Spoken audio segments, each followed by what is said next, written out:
This is Optimal Health Daily, episode 2323. Alcohol and Muscle Growth.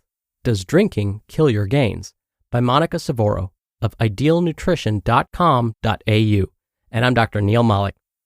Hey there, welcome back to Optimal Health Daily, where I read to you from some of the most popular health and fitness blogs out there, with permission from the websites, of course, and always with a bit of my commentary at the end.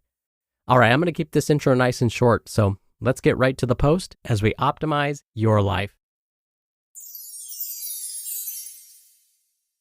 Alcohol and Muscle Growth. Does Drinking Kill Your Gains? By Cvoro of idealnutrition.com.au. Alcohol is one of the most widely consumed recreational drugs globally. If you're wanting to socialize with alcohol post-training, have a beer and then some to celebrate a sporting win or as part of a team bonding sesh, you're most certainly not alone. It's embedded in most cultures, with studies revealing that athletes are among the biggest users of alcohol, despite the potentially harmful effects it could have on health and performance. Some simply like to call it balance. It's well known that chronic, high intakes of alcohol are not good for your health. So, what amount of alcohol in the short term will truly put your efforts in the gym to waste? Muscle growth. Firstly, muscle growth and recovery is a process that generally occurs for up to 24 to 48 hours post-resistance training. It is optimized by consuming adequate energy, meaning calories, and high-quality protein and getting sufficient rest while following a structured strength or resistance training program. So, how could alcohol impair muscle growth? Theoretically, there are a lot of ways that consuming alcohol can negatively impact your potential to grow muscle, particularly if you're wanting to optimize how much muscle you can gain. These factors can include direct mechanisms on a physiological and biochemical level, as well as more indirect factors or flow-on effects regarding common behaviors associated with drinking. 1. Decreased muscle protein synthesis. A systematic review of the acute effects of alcohol on recovery following resistance exercise found that alcohol can lead to increased cortisol levels, decreased testosterone levels, decreased plasma amino acids, and reduced rates of muscle protein synthesis. Reduced muscle protein synthesis is influenced in a dose and time-dependent manner following resistance exercise by suppressing muscle growth signaling. Decreased muscle protein synthesis relates to slower recovery times, potentially impacting your strength adaptations and the quality of your subsequent training sessions.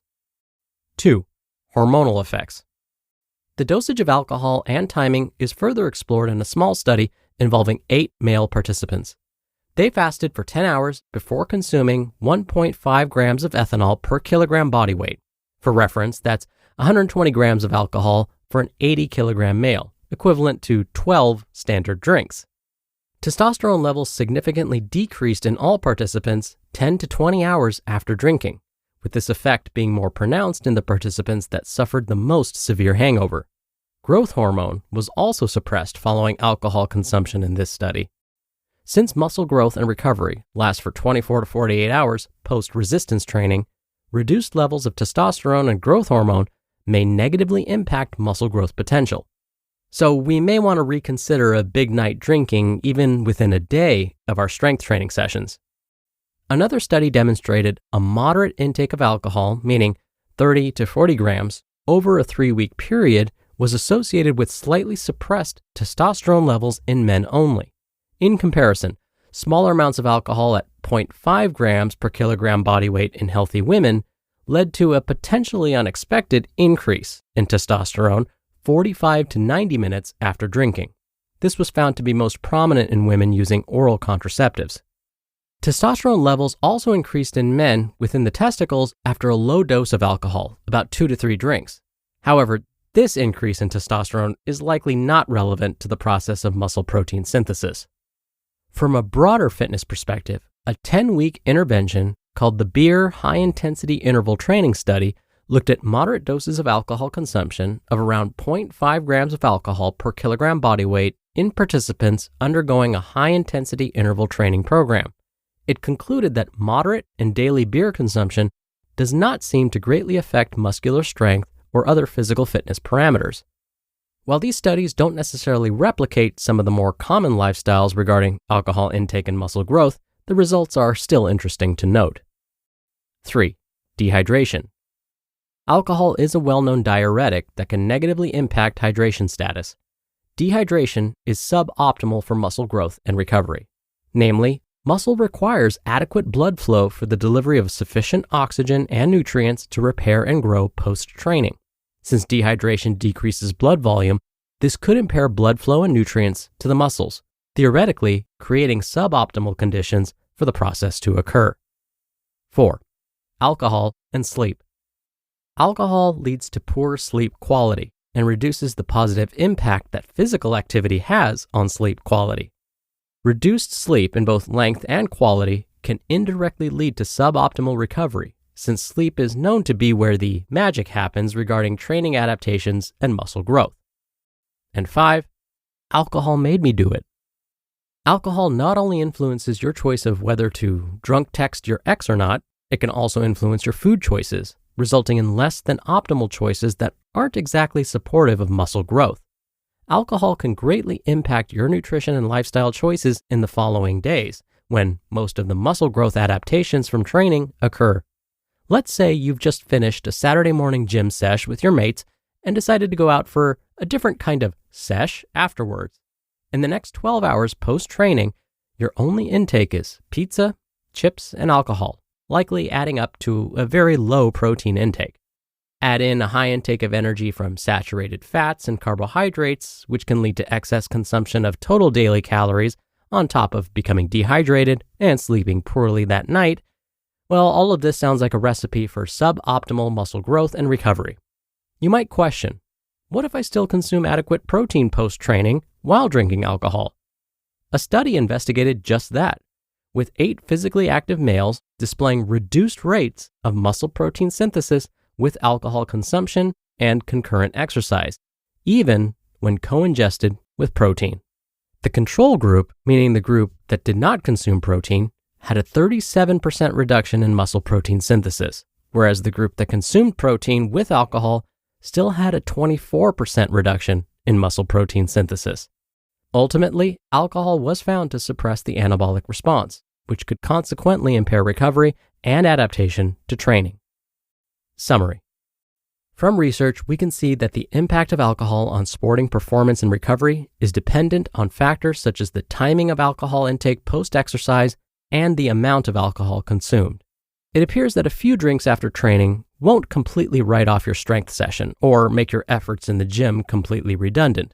Considerations such as the timing of drinking post-training and the amount of alcohol ingested do matter.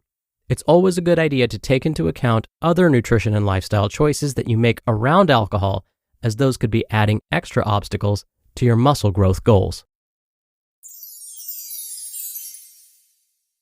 You just listened to the post titled, Alcohol and Muscle Growth.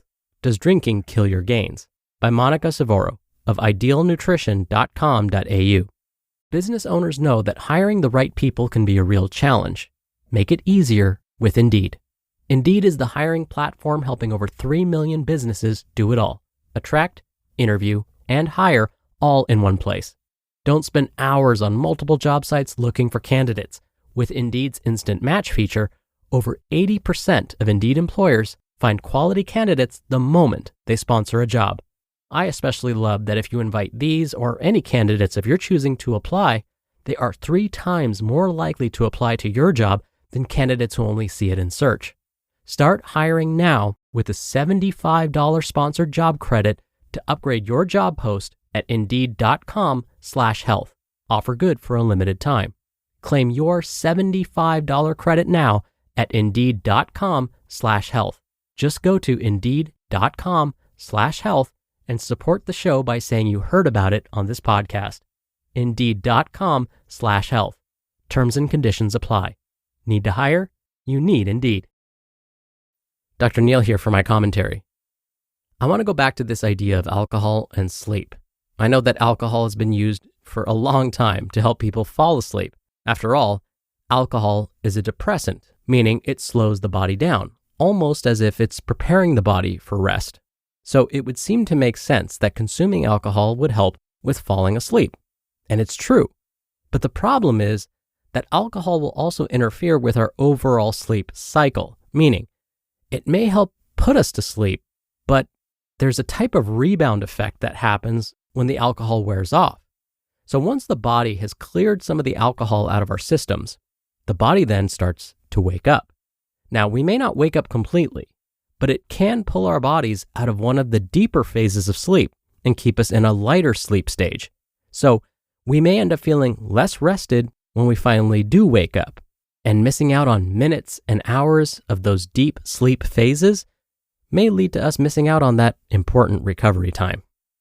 All right, that'll do it for today.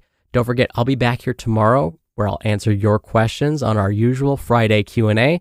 So definitely stay tuned for that, where your optimal life awaits.